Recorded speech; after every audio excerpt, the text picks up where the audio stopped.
December the 29th, year 1170. A harsh, biting wind prowled the stone corridors of Canterbury Cathedral as darkness fell early over England. The chill was unforgiving, and even the thick walls of the sacred building could not keep out the icy breath of winter. In the nave, candle flames trembled, casting long shadows across the stone pillars. Silence hung heavily until the echo of mailed footsteps disturbed the sanctity. 4 knights stepped into the sacred space with grim determination. Reginald Fitzurse, Hugh de Morville, William de Tracy, and Richard le Breton. Their armor glinted faintly in the flickering light. They had not come to pray. Their purpose was far graver. In the northern transept stood a man of 50 years, draped in archiepiscopal vestments, a shepherd of souls turned political pariah. Thomas Becket, Archbishop of Canterbury, faced the intruders with composure that belied the storm behind his eyes. Once the dearest friend and counselor of King Henry II, he now stood defiant before the blades of the very crown he had served. A tense exchange followed. The knights demanded that Becket lift the excommunications he had placed upon loyalist bishops. He refused. They threatened. He remained immovable. The cathedral's cold air thickened with menace. Fitzurse was the first to act. Drawing his sword, he struck Becket a blow to the head. The archbishop staggered but did not fall.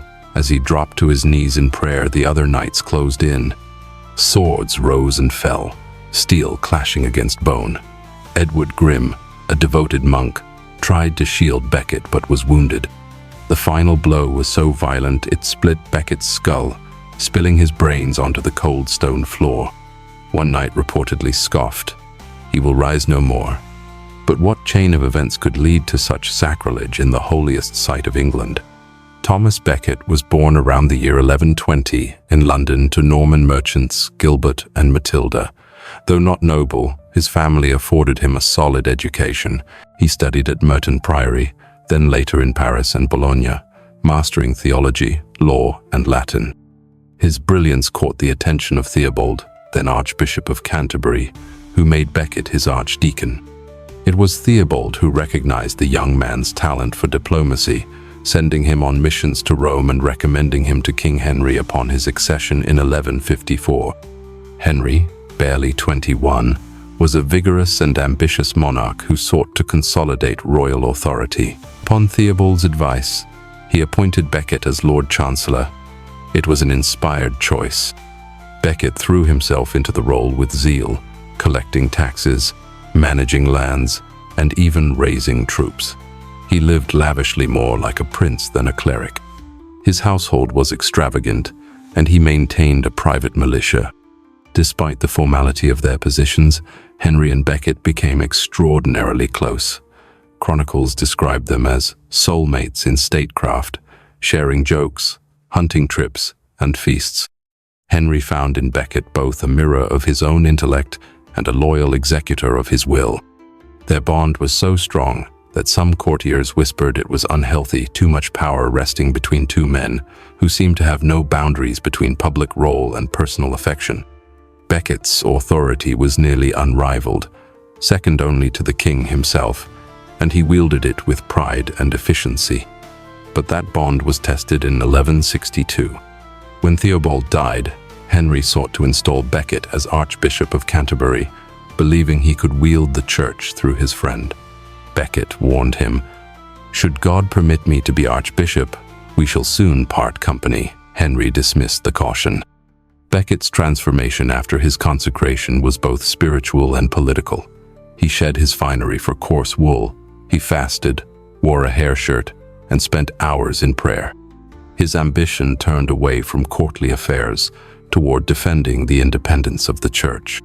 This shift alarmed Henry. In his mind, Becket had betrayed him. The real conflict ignited in 1164 with the constitutions of Clarendon. These 16 articles sought to restrict clerical privileges and bring the clergy under the king's courts. Henry believed they would modernize England's legal system. Becket initially agreed, then recanted, declaring them an affront to canon law. Tensions flared into open hostility. Becket was summoned to court, charged with contempt and accused of embezzlement. Fearing imprisonment, he fled to France, where he was received warmly by King Louis VII and Pope Alexander III. During his 6-year exile, Becket lived among Cistercian monks, wrote impassioned letters defending church rights, and excommunicated Henry's loyalists. The Pope, navigating a delicate balance of diplomacy, delayed formal action but sympathized with Becket. Becket's correspondence during exile is a treasure trove of theological argument and political maneuvering. His letters to the Pope are filled with impassioned appeals, while those to Henry alternate between pleas for reconciliation and defiant proclamations of church supremacy. Meanwhile, Henry grew increasingly frustrated. His plans were thwarted by papal caution and Becket's persistence. The dispute became a European affair, drawing attention from the Vatican, the French court, and beyond. Becket's refusal to compromise made him a symbol of ecclesiastical resistance across Christendom. By the late 1160s, political factions had split. In England, bishops and barons were divided in allegiance. The church feared Henry's centralizing zeal, while the monarchy feared a precedent of defiance. To some, Becket was a hero. To others, a thorn. In 1170, when Henry had his son crowned by the Archbishop of York, Becket saw it as an illegal usurpation of the Canterbury privilege.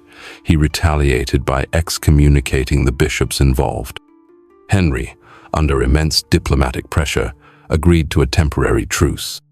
Becket returned to England in December, but refused to lift the excommunications. The bishops raced to Henry in Normandy, where the infamous royal outburst occurred. "What miserable drones and traitors have I nourished?" Henry allegedly cried. "Who let their lord be treated with such shameful contempt by a low-born clerk?" The four knights took this as a royal command. Without orders, without pause, they crossed the Channel and rode to Canterbury. On the day of the murder, Becket knew they were coming.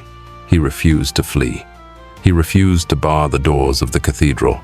"The house of God must not be turned into a fortress," he declared. His martyrdom was as deliberate as his transformation. Subscriber no walking, no flogging, unless you're into that. The assassination shocked the Christian world. An archbishop, butchered in his own cathedral, was unheard of. Public sentiment turned sharply against the king. Henry, realizing the peril, distanced himself from the murder. He wore sackcloth, fasted, and pledged to do penance.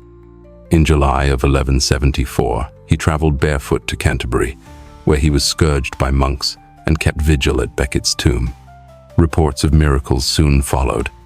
The blood of Becket, collected in rags and vials, was said to heal the sick. Pilgrims poured into Canterbury. Pope Alexander canonized Becket in 1173, less than 3 years after his death. The cult of Becket spread across Europe. Churches, altars, and stained glass windows bore his image. He became the patron saint of those who stood against tyranny. Geoffrey Chaucer's Canterbury Tales would later immortalize the journey to his shrine. Pilgrims from all walks of life traveled to the place where the martyr fell, seeking healing, redemption, or simply the sense of standing in the footsteps of defiance. Even monarchs feared the power of Becket's legacy. In the 16th century, King Henry VIII, seeking to sever ties with the Pope, saw Becket's cult as a threat to his authority. In 1538, he ordered the destruction of the shrine, the confiscation of its treasures, and the erasure of Becket's name from every prayer book in England. The martyr's bones were burned, but his memory was not. Historians have long debated Becket's motivations. Was he truly transformed, a sinner turned saint, struck by divine revelation, or merely a cunning opportunist who donned the cloak of religious zeal to shield himself from royal wrath? Some argue his shift was sudden, even suspicious. Others insist it was sincere, the product of a conscience awakened by power's proximity. Perhaps he was both a man, not merely torn between two loyalties, but between two identities: chancellor and archbishop, courtier and confessor, servant of the crown and guardian of the cross. In the end, he chose not comfort nor compromise, but a perilous fidelity to eternal principle over temporal friendship, and he paid for it with blood. His story is not simply about murder. It is the enduring parable of conscience versus command, of altar against throne, a tale repeated in every age where power and piety collide. It speaks to the eternal conflict between secular ambition and spiritual authority, between the king's law and God's law. Becket's fall is the story of loyalty tested to its breaking point, of conviction forged under pressure, of a man who discovered his true allegiance not in comfort, but in crisis. Today, a stainless steel sword sculpture hovers above the very spot in Canterbury Cathedral where Becket fell, a frozen burst of blades, a haunting tribute to 4 swords and 1 soul. Visitors still tread the worn flagstones, silenced by 9 centuries of memory. The floor bears scars, the columns whisper betrayal and courage. In that sacred silence, it feels as if Becket's last words still echo in stone. His legacy reached far beyond England. In France and the Low Countries, his cult spread rapidly. Pilgrims traveled from Cologne, Rouen, and Antwerp to kneel where he bled. Monasteries across Europe claimed relics, bone fragments, blood-stained floorboards, even strands of hair. His name appeared in healing prayers, manuscript margins, and plague litanies. His image adorned books, amulets, and banners. For many, Becket was not a distant saint but a spiritual warrior whose courage could be summoned with a whisper. In medieval sermons, he became the gold standard of episcopal defiance. Bishops facing secular pressure, whether from barons or kings, scowled upon his name as a shield.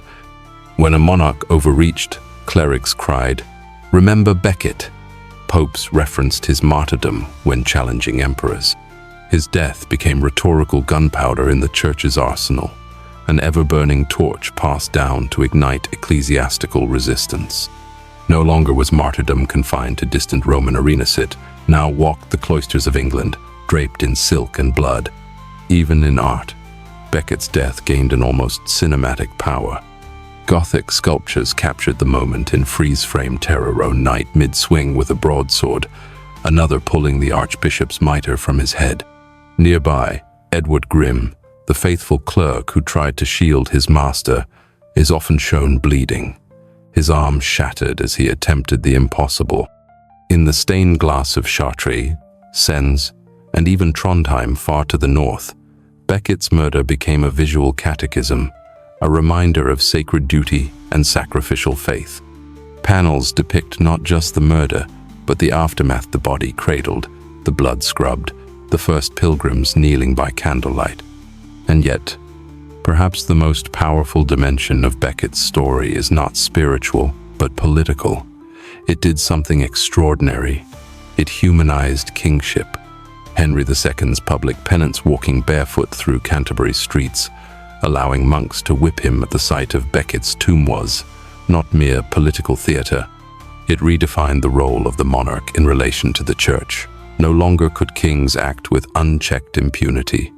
Becket's martyrdom had set a precedent. For centuries afterward, rulers who challenged ecclesiastical authority had to reckon with the memory of a murdered archbishop and a public hungry for signs of royal remorse. His death, in essence, birthed a doctrine that no crown is above conscience, and that even a king must, at times, kneel. The blood spilled in Canterbury did more than stain the floor. It marked England's soul, forcing generations to confront justice, faith, and power. Becket was canonized within 3 years, and his shrine became one of the most visited in Christendom. For centuries, his name shaped English identity, his feast day honored with bells and sermons. But time turned. When Henry VIII broke from Rome, he ordered Becket's shrine destroyed. Pilgrimage was outlawed, relics burned, his name struck from prayer books. Yet even that erasure only proved his power, another king trying and failing to silence a man who defied the throne. And the words that once sealed his fate now echo as a warning across centuries.